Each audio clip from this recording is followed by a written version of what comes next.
Hello, I'm from the government with an update on the pandemic. As you know, in order to flatten the curve, we've had to turn off the machine. The machine has not been turned off for a long time. Nobody even remembers who turned it on. So please bear with us as we consult the manual after prizing it from the shitted pants of capitalism and figure out what to do next. While we wait, we thought we should have a little chat about what just happened. Scientists had been warning us for decades to prepare for this crisis. Did we? Of course not. The machine said there was no profit in preventing future crises. So instead, most of us opted for an alternative policy. Total fucking panic, dead people and bullshit. Here at the Chinese government, this meant covering up the virus and deaths, disappearing truth tellers, arresting activists while no one's watching, making up conspiracies, making the WHO our bitch, and then trying to cast ourselves as the saviors of the world. Here at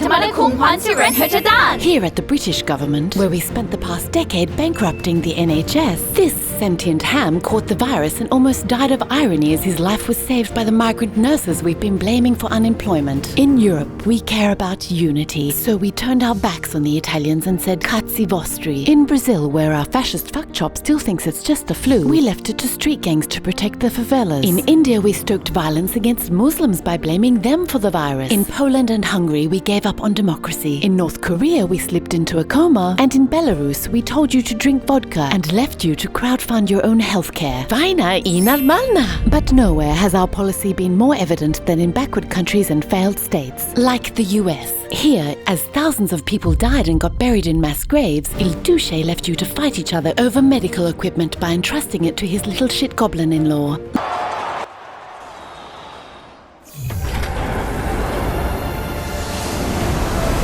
No, this isn't a dystopian sci-fi flick. This is the result of 4 cancerous decades of neoliberal shitfuckery. Sure, in some places we aren't doing too badly. Here at the Australian government, we shocked the world by not being the shittest for once. And in New Zealand, we depressed the world by reminding you that unfortunately this isn't your leader. But sadly, when it comes to flattening that other much bigger curve that scientists have also been warning us about for decades, it won't be enough for only some of us to get it right. Closing our borders won't help. We either all nail it, or we all total fucking panic dead people and bullshit.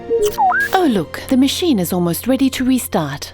Before we go back to normal, know that during this pause, we too have noticed the reminders of what we've lost. Time with our children, life returning to our shores, cities and neighborhoods, the sight of the Himalayas, of the universal logo, and of those distant places awaiting us if we don't blow this. These signs of a better world are enticingly close. If only we could just...